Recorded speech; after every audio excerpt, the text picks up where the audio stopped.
Welcome dear students, how are you all? Hope you all are fine and doing great. In this video, I will explain you Faraday's laws of electrolysis and electroplating. And the resource which I am using here is your textbook of chemistry for class 9 and 10. Faraday's laws of electrolysis. Introduction. Michael Faraday in 1833 discovered the quantitative laws governing the process of electrolysis, which are known as Faraday's laws of electrolysis. Michael Faraday ने 1833 में discover की थी कुछ quantitative law जिसके अंदर electrolysis का process involve था. उसको उन्होंने नाम दिया फेराडेज लॉ ऑफ इलेक्ट्रोलिसिस का. दो इलेक्ट्रोलिसिस के लॉज हैं जो कि फेराडे ने दिए थे. पहले की बात करते हैं.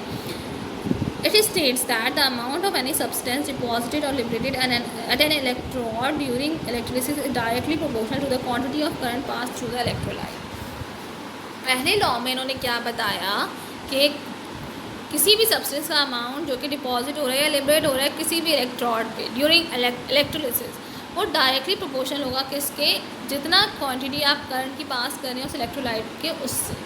अब एक्सप्लेनेशन. अब if W be the weight of or amount of a substance deposited or liberated and A ampere of current is passed for T seconds, then according to the law. अब अगर सपोज करें कि W जो है वो wait या amount जो कि सब्सटेंस का डिपॉजिट हो रहा है, A जो है वो एम्पियर ऑफ करंट है और T जो है वो टाइम शो कर रहा है, तो according to this law W is directly proportional to A into T. ठीक है, W हमारे पास वहाँ से, A हमारे पास करंट है और T हमारे पास टाइम है. और W is equals to ZAT. Z यहाँ पे जो है वो इलेक्ट्रोकेमिकल इक्विवेलेंट है.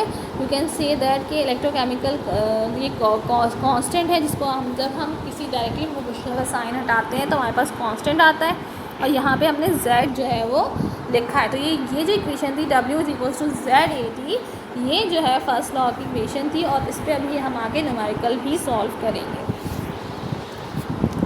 Electrochemical equivalent.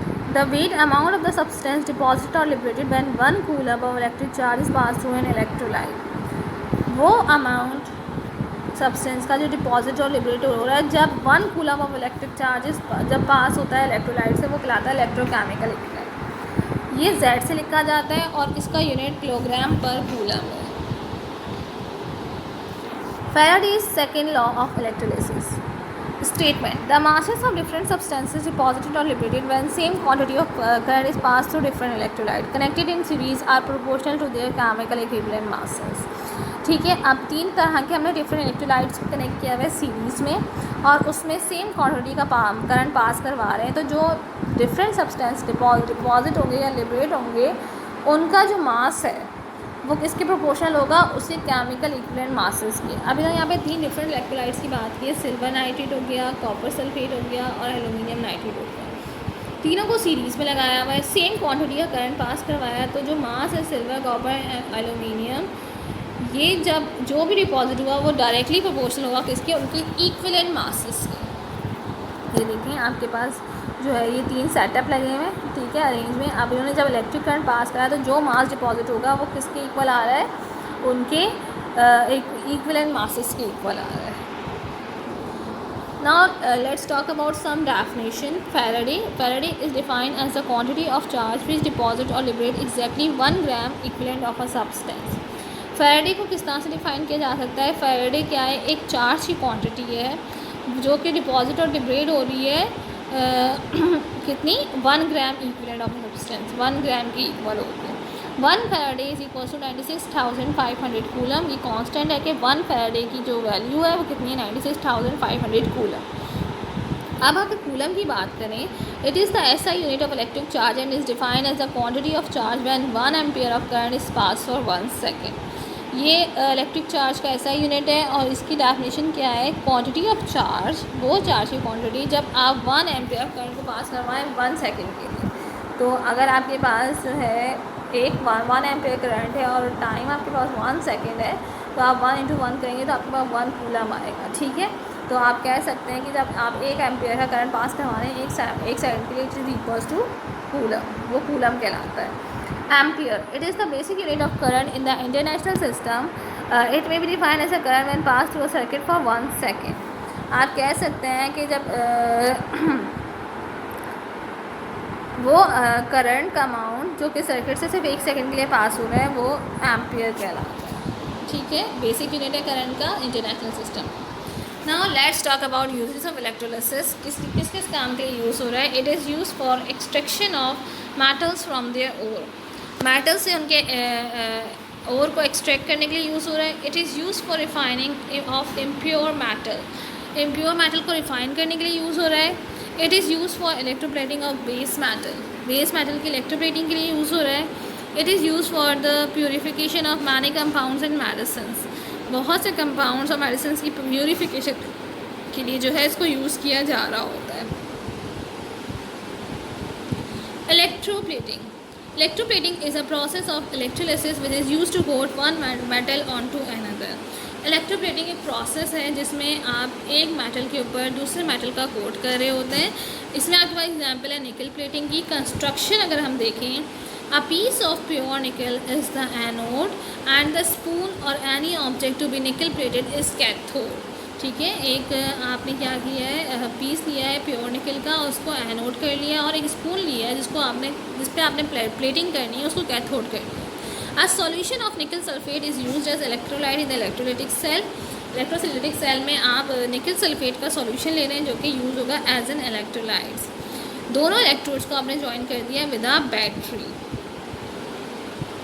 Working on passing electric current, the anode which is nickel dissolved in the electrolytic solution forming an I+2 ion by the loss of electrons। जैसे electric current pass होगा तो जो anode है जो कि निकल है, ठीक है, वो क्या होगा, वो इलेक्ट्रोलाइटिक सोल्यूशन में डिसॉल्व हो जाएगा और क्या चीज़ फॉर्म करेगा, Ni+2 आयन। निकल +2 आयन्स को जो है वो फॉर्म करेगा किस तरह से, इलेक्ट्रॉन्स को लूज़ करके। Ni+2 ions from the solution move towards the cathode where they gain electrons and are reduced to nickel metal on the surface of the spoon or cathode। निकल आयंस जो हैं वो क्या सॉल्यूशन से move होंगे कहाँ पे, कैथोड की तरफ। वहाँ पे ये क्या करेंगे, इलेक्ट्रॉन गेन करेंगे और बन जाएंगे निकल मेटल कहाँ पे, स्पून की सरफेस पे। आप देख लें रिएक्शन एंड एथोड क्या हो रहा है। निकल जो है, निकल के जो आयंस हैं उन्होंने इलेक्ट्रॉन को गेन किया और निकल मेटल बना लिया। कैथोड पे क्या हो रहा है,